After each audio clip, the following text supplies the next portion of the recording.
నిత్యావసర ధరలు పైకి ఏడాదిలో 50% పెరిగిన కందిపప్పు, 72% పైగా పెరిగిన ఉల్లి ధర, బియ్యం సన్న రకాలకు రెక్కలు.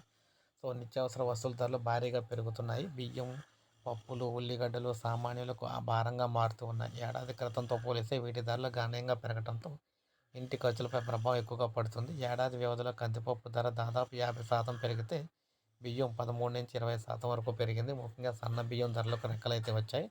పౌర సరఫరాల శాఖ మంత్రి ఉత్తమ్ కుమార్ ఈ శాఖపై ఇటీవల జరిపిన సమావేశంలో నిత్యావసర వస్తువుల ధరల పెరుగుదల అంశంపై వెల్లడైందనమాట.